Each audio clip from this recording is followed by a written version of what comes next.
gustong paimbestigahan yung SEA Games. And di ko talaga pinansin. And now Alan brings it up and I am bothered. There is no jurisdiction in the world that allows a judge to be pressured and intimidated. And I ask each one of you, my dear colleagues, payag ba tayo sa ganito? Ganito na ba tayo dito ngayon?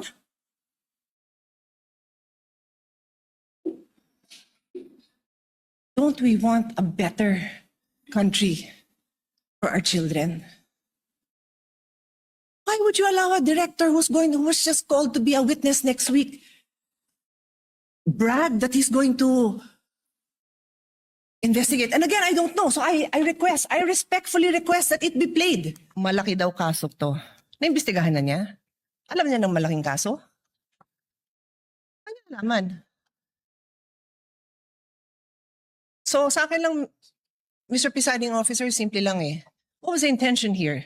To distract the minority floor leader, who is one of only two lawyers right now, because our other lawyer was already carted off somewhere.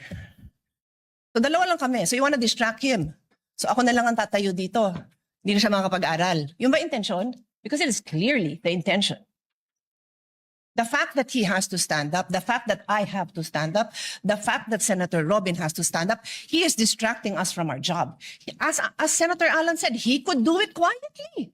Go ahead. Pero ano purpose niya? Nagyayabang siya? What's the purpose? Is he trying to intimidate us, not to ask him tough questions when he is our resource person next week? Since my name was mentioned and since the investigation announced by the NBI yesterday seems to be pertaining to this person as chairman of the 2019 organizing committee of the Southeast Asian Games. May I, maybe in the form muna of manifestation, unless the presiding officer, Senate President, thinks that I should elaborate on by asking for time on a personal collective privilege, but I don't want to start that. Senator Judge Cayetano may make his manifestation for the record, sir. So, first and foremost, sa sinabi po ni Senator Padilla, I won't ask na ipa-play na yung video, but quite exhaustive yung sinabi ni NBI Director about the Southeast Asian Games. So, if the intention was to have a chilling effect, we already have that chilling effect. May 11, hinabol dito sa session hall na to ng mga ahente ng NBI si Senator Bato. May 13, nagkaroon ng enkwentro, putukan, pinipilit ng NBI na hindi sa loob ng Senado, but we have all the evidence that it was inside the Senate. Other incidents, I do not want to evoke reaction or debate because I want to respect my fellow senators. Much of this has been vented in the media, is in court.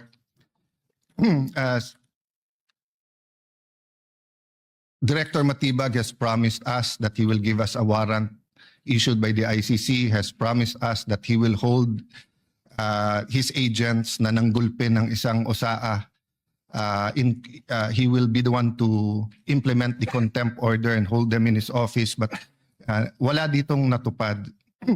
So when I mentioned his name, his position the other day that it was bad taste, walang personal yan. I mean, regardless kung sinong, even if it was a secretary, an alter ego of the president who wrote the prosecution team or the defense team to say, pwede bang next week kasi may seminar, I would have said the same thing, di ba? Na, look at the gallery. Kompleto parati dyan from Congressman Ace Barbers to many Congressman Ridon. I won't name all of you, but you're busy people. But you think this is important, so you take time out and you are here. Di ba? Of course, the prosecution team, you have to be, you are here. We are here, despite of many, many other important things. Not only investigations, not only the flood control, not only the BIR, not only, we're also talking about the nation being prone to volcanic eruption, to yung bagyo, buti Well, nasalanta pa rin tayo nung bagyong Inday. Ibang Inday ang pinag-uusapan natin dito sa impeachment. But still, we are here. So it was in good faith that I said, as an example, mukha namang masama kapag kayong isang bureau head.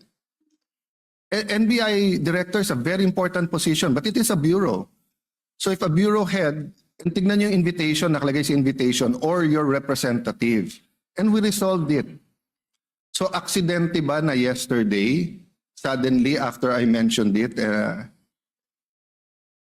and after during the weekend, many have been talking about na dapat ata hindi 16. So 21 na lang kami ngayon eh. So 2/3 of 21 is 7. Pag nabawasan pa kami ng 3, 13 na lang yon. Pero some will argue, mabawasan lang kami ng 1 o 2, baka 13 na rin yon kasi wala naman half person o 3/4 person. So all of these issues are valid. Question, the chilling effect is there, but am I intimidated? Wala na akong choice. Ilalabang ko na to, gagawin ko yun ang dapat kong gawin. Bumaliktad man yung sitwasyon, si President Marcos ang ini-impeach and I felt a certain way, ilalabang ko rin. Chief Justice man ang i-impeach, ilalabang ko rin. But for the record, Mr. President, go ahead and investigate. First of all, that's been investigated many, many times. COA, I'm not sure. I think the Office of the Ombudsman, ang nag-file pa ata, Chief of Staff mo eh. Senator Rob, I'm not sure but parang may kaso na nun. Senator Drilon quizzed us here. I was Speaker of the House but I chose to appear before the Senate to be able to answer all of those questions directly. The SEA Games, paulit-ulit yan. Biktima na ng speakership ng 2019 yan. Nahuli namin yung PR na sinabi kikiam, pinakain daw mga Muslim ng baboy, when it was chicken longganisa na pinakain. Pero nasiraan na tayo sa Malaysia, Indonesia. The SEA Games gave us so much honor. So far, it's still the biggest SEA Games in history. Many of our athletes launched their career, even going to gold medals in the Olympics. Our athletic and our yung aquatic natin center in Clark is one of the best in the world. Ang nagsabi nito yung Israeli coach ng isang foreign team doon. But go ahead if you want to investigate. But I just want to put on record, mukhang misfire. Bakit? Yung sinasabi niyang infrastructure na walang bidding, first of all, the procurement law has many modes of procurement. So don't make it appear sa public na just because walang bidding, may anomalya na to. Okay. Secondly, bakit ko sinabing misfire? Hindi po sa, I'm referring to Director ng NBI Matibag.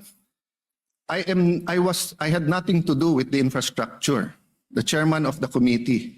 In fact, I had to resign from the DFA because I was running for congressman during that time.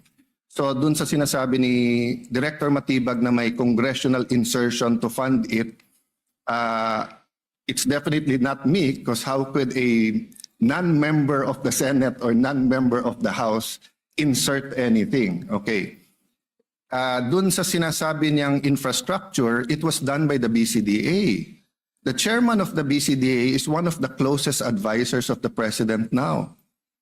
The president of the BCDA is one of the closest advisors and is a secretary now. And he said medyo kaduda tong kumpanya na nanalo walang bidding. If I'm not mistaken, it's the same company who's making the City Hall of Pasig. Huh? So, I mean, if they want to investigate, go ahead.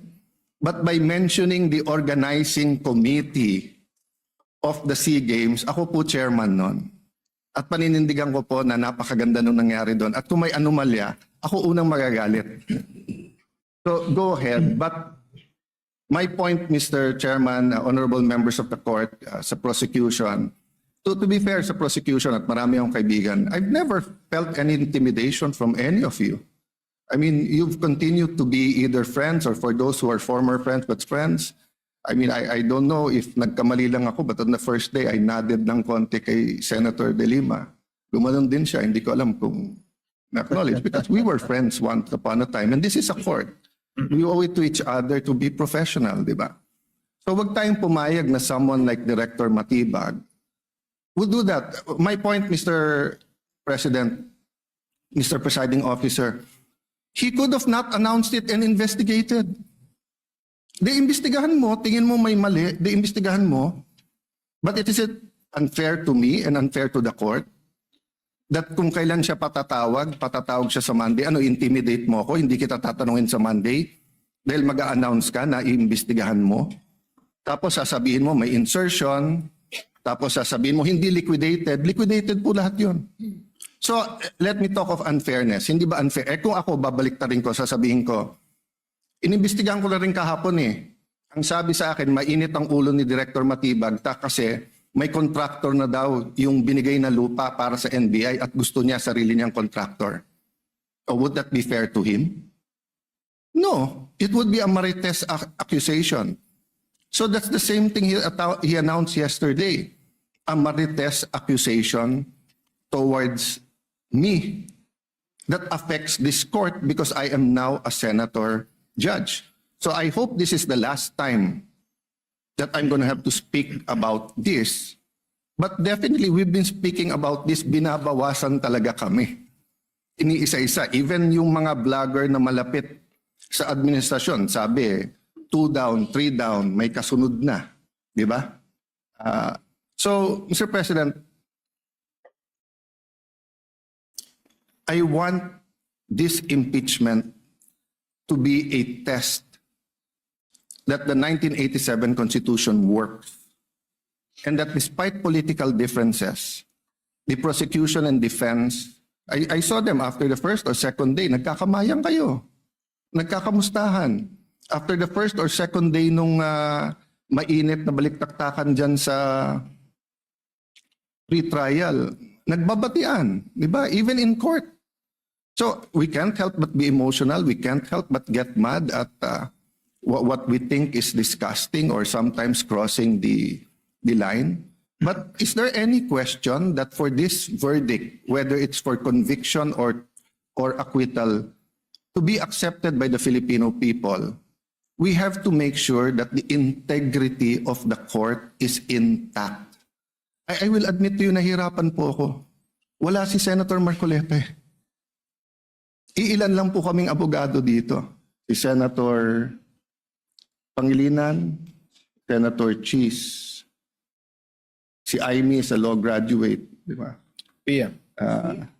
Senator Pia, Bam is a second-year law student and I'm encouraging him na tapusin niya. Total review na yung nangyayari ngayon. But it's not easy. 24 lang kami, nabawasan na ng 3. So I hope this issue of the integrity of the court becomes an issue for all of us. No, I'll repeat what I said when I was Senate President. Director, hindi mo kami natibag. So wag mo try itibagin tong representation na to o itong impeachment court because what you're doing is not helping. Investigate whatever you want to investigate. You want to investigate ba't ako nagpatubo ng balbas? Investigate mo, no problem with me. Pero wag